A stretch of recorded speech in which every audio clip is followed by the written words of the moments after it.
Welcome back to the channel, and from the title I guess you could see we're going to be discussing some issues I found when installing S10 Blazer dual piston brake calipers on an S10 pickup truck. So without hesitation, let's go over here and get into the video.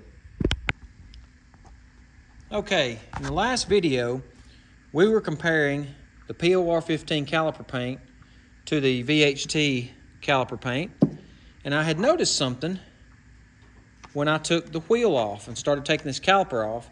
Some of the paint right here on this caliper bracket was rubbed off.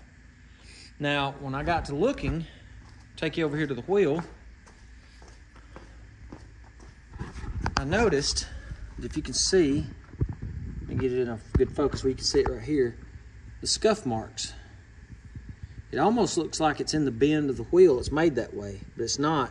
It's where that caliper bracket was rubbing around the inside of this wheel. And luckily for me, I only had these on there, the Blazer brakes calipers on there when I was rolling the truck outside to pressure wash the frame for the POR 15. So to confirm my thoughts and suspicions, I still have this wheel on. I didn't take it off for the video, but let me get a light to see if you can see. And you can see down in there how close that bracket is. And to test my suspicions, I cut a piece of poster board and tried to fit it down in there. And as you can see, when I get right there, if you can see it, you can't, if you can hear it, it is touching that bracket right there on the wheel. So I had to come up with some idea to remedy that. Now, if you guys have a fix for that, or if I did something wrong, please let me know. But here's what I'm going to do. I ordered from Summit a pack of 10 Moser wheel studs that are 2.5 inches long. So they are 12 millimeter by 1.5, the same thread pitch that's on the truck. The same thread pitch as my lug nuts, if you can see that, 12 by 1.5. And what I'm going to do is I am going to knock these studs out, which is not hard to do. And I'll knock one out and show you. The problem is getting the longer one in from the backside. So let me just go ahead and knock one out, and I'll show you why I ordered the Moser wheel studs. Let's see if we can knock this out.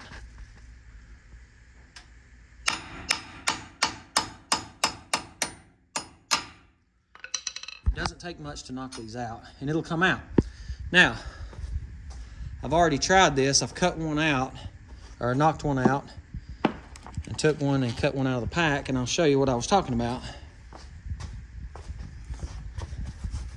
Is if you look, you can't, because it hits the back right here, you can't get this wheel stud in. So I'm gonna have to take these bolts out and take this hub assembly off to put these longer wheel studs in. Now I'm going to show you why I ordered these wheel studs and what we're going to do also to this hub assembly. So you can see the length difference in the wheel studs, and also I'm going to run a wheel spacer, but not like one of these. Now if you guys have custom wheels and you run these, you'll be fine, because when you put this on the hub, it's going to space your wheel way off of this. This is 1.5 inches, and you can see if you had 1.5 inches, it's going to be way off that brake caliper. But this is not what I'm going to run. This is not for me. My wheels are Weld Pro Star, so I'm not going to be using those. I'm going to be using what's called a hub centric, and I'll show you why I ordered these and why it's called hub centric. The only advice I can give you guys is do not use one of these that has the oblong holes. I'm going to put it up on the wheel and show you. For one, you can see this opening right here in the center of this spacer is way larger than that hub on that hub assembly. And you can also see how much bigger it is in this wheel. You can see there's not much support on those holes.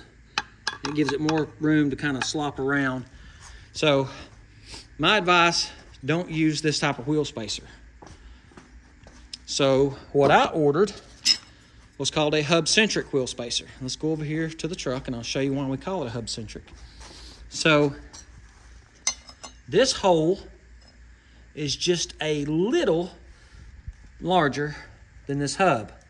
And the reason it's called hub-centric, it's beveled on the back, and this hole, center hole, fits perfectly on this. Now you do have a little bit on your bolt hole, if you can see that. But as far as up and down movement, this thing is perfect, machined perfect to fit this hub. So what we're gonna do, because we are taking this distance or this depth away from our lug nut, that is why I'm gonna run wheel stud. Because we're taking this much off of our wheel stud, I'm gonna put my longer wheel studs in here to make up for the difference. Also, the wheel studs I've got, I measured them. If I needed to go a 1/2 inch, you can also order these wheel spacers in a 1/2 inch. And as always, I will put these wheel spacers in the description below. The part number, this actually has a part number on it. I don't know if you can look it up online with that part number, but I'll put the link to these in the description. Also, the Moser wheel studs from Summit, I'll put those in the description. But these are approximately 1/4 inch. They're 6 millimeter, and I can show you. Let me turn my calipers on, get them zeroed out. Okay, so millimeter wise, if we measure, we are looking at pretty much almost 6 millimeter. It's 591, 592, 595. Somewhere close. Let's zero this out, put it on inches, and I think this is, last time I measured it, it's about 0.23, which is almost 1/4 inch.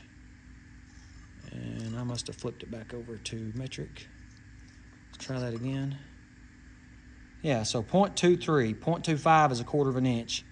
So that distance right there will give me the spacing that I need to get past that on the wheel. But like I said, I'm going to use these longer wheel studs to do that, because I took up, 3/16 or 1/4 inch. So I added some to my wheel stud. Now, you don't have to do like I did. This wheel stud, by the time you get it on the wheel, if I can get a good comparison here. Now, keep in mind you got this spacer. But when you put this wheel stud on here, if you use a Weld wheel, you are going to have plenty. You're going to have plenty of lug nut if you want to use your stock lug nuts. Because by the time you put that on there, and then you back it up for the width of this washer, it's going to be this much. And this is just eyeballing. Then you back it up again this much more. Your stud is not going to come to the end. But I did not know that. I'll be upfront and honest with you guys. I did not know that when I bought these. So I had bought the same lug nuts, but they're open-ended. They're 12 by 1.5, and I was going to use those on the front. I didn't know it until I got them and started looking and measuring that these, my stock lug nuts would fit. But anyway, aside from that, the other reason I ordered these Moser wheel studs, one more thing that's important is the diameter of the knurl right here. So the knurl on the stock, let's go with inches and let's zero this back out. The diameter of this one, of the stock, is 498, 497, 500. The Moser, I think, advertised to be 504. So let's see if they are true to their word. Let's zero this back out. Let's see if we can get a reading.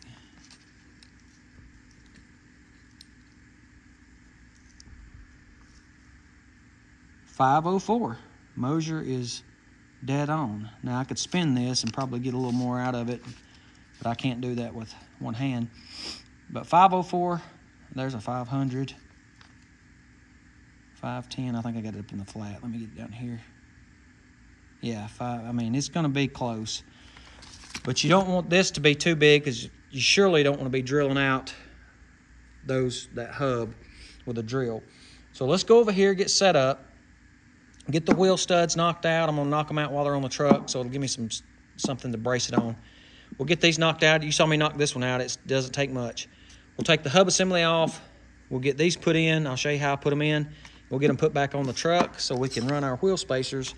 We get this up here like this, it's gonna give us enough to clear that, and we'll get it on and show you the finished product. So stick around. We'll get the studs knocked out and the long ones put back in the hub.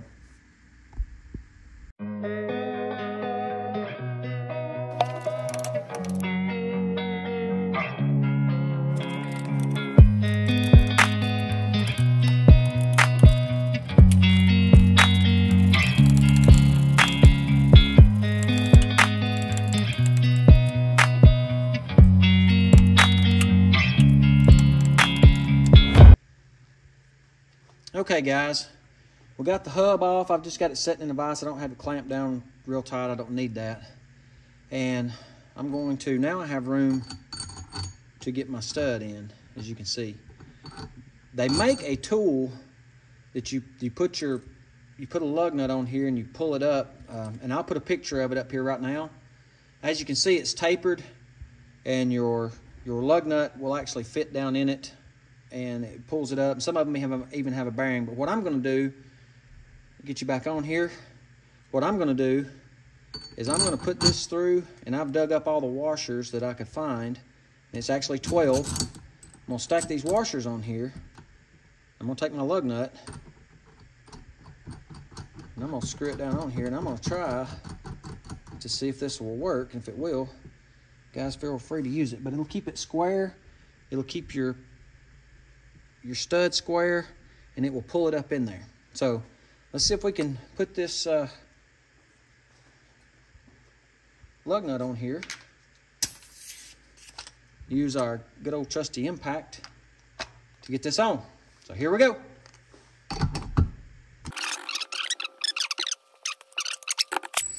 Guys, that worked like a charm. So what I'm going to do is I'm going to give you an underside shot so you can see the next one. And I'll go ahead and get these put in. We can get this put back on the truck, and we'll put our spacer on and see how much clearance it's going to give us on those Blazer brakes. So let me get you set up. I'll give you an underside view, then we'll knock out the other 4, or actually 3 after I do this one. We'll knock those out and get this back on the truck. And here we go.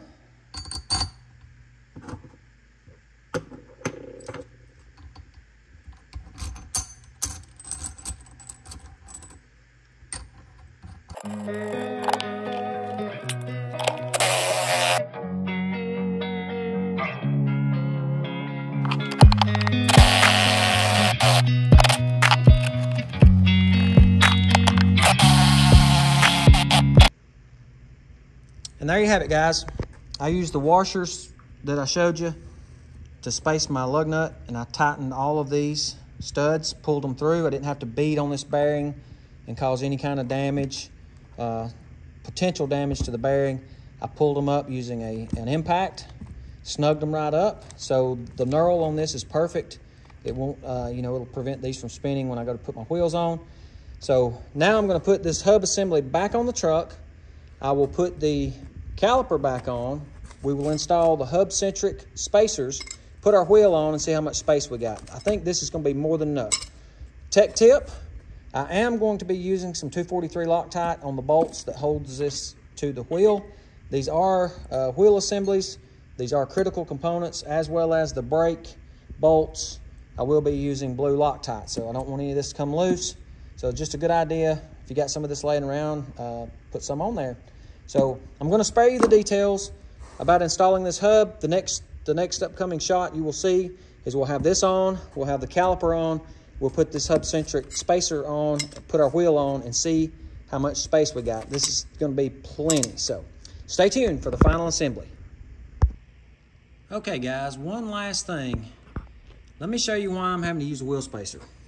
So if I've got a straight edge and I stick it to this wheel, you can see it is going to come in contact with this bracket right here. That's why my wheel was rubbing. So this hub facing of this rotor is lower than, if I can get a shot on it, than the bracket. The bracket sticks out just a touch, and you can see that I'm running into that bracket. It should be lower. I don't think I did anything wrong, but what we're gonna do is when we put our hub spacer on here, now that's gonna give us enough clearance, as you can see, to miss the, well, let me see if I can get a better angle on it here. As you can see, it's gonna give us enough clearance, focus, to clear this bracket. So it will no longer rub the wheel. And like I said, I've got enough stud here. That's a 1/4 inch spacer. I could go to a 1/2 inch and still have the required length of stud sticking out. So even if I wanted to go with another spacer, I could stick it on here, and I still got enough hub here as well as enough room. So I'm gonna stick the wheel on here. We will try our feeler gauge, our poster board feeler gauge, and make sure we got enough clearance, and that'll end out the video. Okay, and we have the wheel and tire back on the truck. I want to show you a few things. I do have my closed-in lug nuts on there.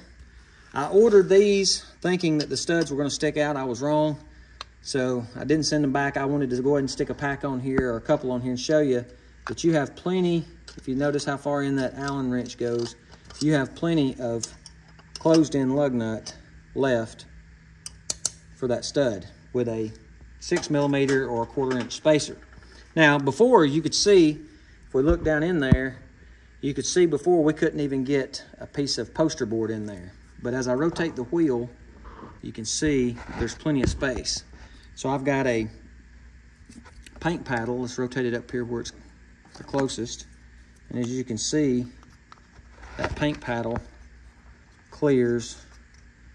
I mean, I can drop it and it'll fall out. Even on the bottom side, if we rotate down, it's kind of shaded right there, but if I stick it in there, it will actually just fall through. So that gives us the clearance we need with a 1/4 inch spacer or 6mm. I will put the link to this in the description below, as well as all the other parts that I use. The Moser extended studs, the Weld open-ended lug nuts, if you're interested in those. And then that should be all the parts I used. Again, if you didn't see the installation video where we put the Blazer brake calipers, the dual piston Blazer brake calipers on the S10 truck, I'll put a link to that video in the description as well. Thank you for the subscribers that have come back. I appreciate you guys. If you like this content, smash that like button. If you're not a subscriber of DT Performance, go ahead and hit that subscribe button before you leave. I appreciate you stopping by, and we'll catch you guys in the next episode.